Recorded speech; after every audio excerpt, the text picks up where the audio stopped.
Buenos días, mi nombre es Manuel Lorenzo, futuro residente de especialidad de hospital, todavía por terminar, y vamos a ver la patología general del movimiento. En esta clase vamos a partir de la fisiología para explicar la patología del movimiento y sobre todo muchos diagnósticos diferenciales, que son lo más rentable para el examen MIR. De este modo, para movernos adecuadamente necesitamos de tres pilares fundamentales. En primer lugar, ser capaces de movernos de forma voluntaria, y esto lo conseguimos gracias al sistema piramidal, que presenta tres estaciones. La primera motoneurona a nivel cortical, la segunda motoneurona a nivel del asta anterior de la médula y el músculo efector. Además, debemos movernos de forma coordinada, y esto lo conseguimos gracias al sistema extrapiramidal, que está compuesto fundamentalmente por ganglios de la base, caudado, putamen y globo pálido, núcleos del troncoencéfalo, como por ejemplo el núcleo rojo y el cerebelo. Y además debemos tener almacenados patrones que nos permitan realizar movimientos complejos de forma prácticamente inconsciente, como por ejemplo caminar, y esto lo conseguimos gracias al control cortical. Nuestro primer pilar fundamental, la motilidad voluntaria, tiene su origen en las motoneuronas superiores de la región presrolándica, y estas motoneuronas presentan una distribución somatotópica, y esto es muy importante porque nos va a permitir realizar el diagnóstico diferencial del ictus del gran vaso. ¿Y esto cómo se realiza? Pues porque la región medial tiende a inervar el miembro inferior, y esta es la región inervada por la arteria cerebral anterior. Por lo tanto, un ictus de la arteria cerebral anterior va a provocar una parálisis de predominio crural. En cambio, según descendemos lateralmente, podemos ver que se tiende a inervar miembro superior y cara, y esta es la región vascularizada por la arteria cerebral media, que es la más frecuentemente afectada. Por lo tanto, un ictus de arteria cerebral media va a provocar una parálisis de predominio facio-braquial.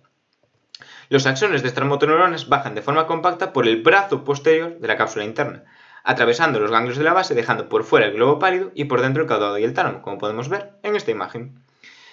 Si tenemos un infarto, un pequeño infarto a este nivel, un infarto lacunar, vamos a tener una hemiparesia muy grave y vamos a tener que hacer un diferencial con los ictus de gran vaso. ¿Y cómo podemos hacerlo? Pues porque la hemiparesia va a ser prácticamente total sin esta distribución somatotópica y además vamos a observar la ausencia de clínica cortical. No vamos a tener ni afasias ni clínica visual. Estos axones continúan su descenso por el troncoencéfalo hasta llegar al bulbo, donde formarán las pirámides. Desde aquí cruzarán al lado contrario de la médula, descendiendo por el cordón lateral hasta alcanzar las motoneuronas inferiores. Pero existe una excepción. Existe un conjunto de axones que descienden por la rodilla de la cápsula interna. Estos axones inervarán las motoneuronas inferiores, pero de los pares craneales motores del tronco, y lo harán además de manera bilateral, con una excepción, la del subnúcleo inferior del facial. Por eso, cuando tenemos una parálisis facial central, seguimos pudiendo mover nuestra hemicara superior porque tiene inervación bilateral, pero no la inferior. La segunda estación de esta vía es la segunda motoneurona, que encontramos en el asta anterior de la médula. El axón de esta motoneurona saldrá por la raíz anterior, se distribuirá por plexos y nervios y llegará a inervar entre 10 y 150 fibras musculares, siendo responsable de su trofismo.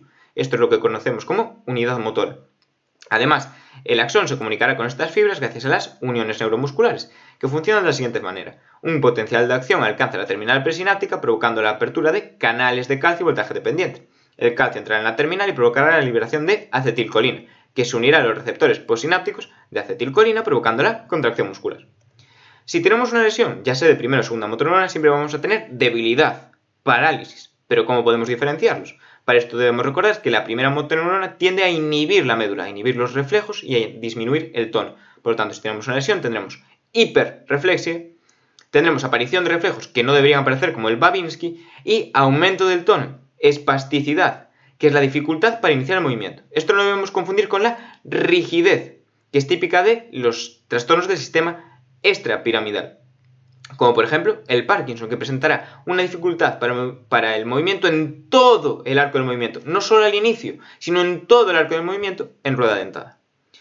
La motoneurona inferior debemos recordar que es fundamental para el trofismo del músculo y por eso cuando se lesiona tendremos atrofia, disminución del tono, disminución de los reflejos y fasciculaciones con FD inferior. Además, esta segunda motoneurona puede lesionarse en múltiples niveles y debemos distinguirlos. A nivel medular, si solo se lesionase la asta anterior, solo tendríamos los signos de segunda motoneurona. Pero normalmente la médula se lesiona regionalmente. Por eso, por ejemplo, si tenemos una lesión a nivel cervical, tendremos síntomas de segunda motoneurona en el brazo, pero la vía piramidal que está descendiendo hacia el miembro inferior ya se ha lesionado y por lo tanto tendremos síntomas de motoneurona superior, de primera motoneurona, en el miembro inferior. No debemos confundir esto, por ejemplo, con la ELA, que también presenta síntomas de primera y segunda motoneurona, pero lo hace en el mismo territorio, por ejemplo, en la mano. También se puede lesionar a nivel de raíz o de nervios periféricos. ¿Y cómo distinguimos esto? Pues porque raíz y nervios periféricos no presentan la misma inervación ni sensitiva ni motora. Por ejemplo, a nivel de la mano, la inervación sensitiva radicular sigue el saludo vulcaniano de Spock. En cambio, la inervación por los nervios periféricos, mediano, cubital y radial, no tiene nada que ver con esta inervación. Además, podemos observar una lesión a nivel de la unión neuromuscular. Si se producen anticuerpos contra esos canales de calcio y voltaje dependientes presinápticos, un síndrome de Eaton-Lambert, típicamente por un cáncer de pulmón, un síndrome paraneoplásico, tendremos una debilidad que, a diferencia de la miastenia gravis, mejora con la repetición y tiene arreflexia. En cambio, la miastenia gravis, por anticuerpos contra los receptores de acetilcolina postsinápticos, empeorará con la repetición y con el paso del día y tendrá los reflejos conservados. También se puede afectar el músculo, miopatías y tendremos en estos casos elevaciones de la CPK. Pregunta 1000 del año 2000. ¿Cuál es falsa acerca de la vía piramidal? Para responder esta pregunta debemos recordar que existe un haz geniculado que inerva las motoneuronas de la musculatura del tronco de forma bilateral y que por lo tanto no cruzan el bulbo. Opción número 2, falsa. Nuestro segundo pilar fundamental es el sistema extrapiramidal y concretamente aquí podemos ver una resonancia de los ganglios de la base. En verde el caudado, en rojo el putamen y en amarillo el globo pálido. Caudado y putamen forman el estriado y putamen y globo pálido el lenticular. Aquí podemos ver el brazo posterior de la cápsula interna y aquí también podemos ver, esta vez en un corte frontal, también la cápsula interna. Pero fisiológicamente los ganglios de la base se asemejan más a este esquema, donde solo quiero que os acordéis que la vía indirecta tiende a inhibir el tálamo y el movimiento y la vía directa tiende a activar el tálamo y por lo tanto a aumentar el movimiento. La dopamina tiende a inhibir al inhibidor, por lo tanto más movimiento, y a activar al activador, por lo tanto más movimiento. Si tenemos una patología que lesiona la sustancia negra, tendremos una disminución del movimiento, como podemos ver en la enfermedad de Parkinson, que se caracteriza por la tétrada de temblor de reposo, rigidez, acinesia, que es el síntoma más incapacitante, y alteraciones a nivel postural. Yo me acordaba por la regla mnemotécnica de Trapp.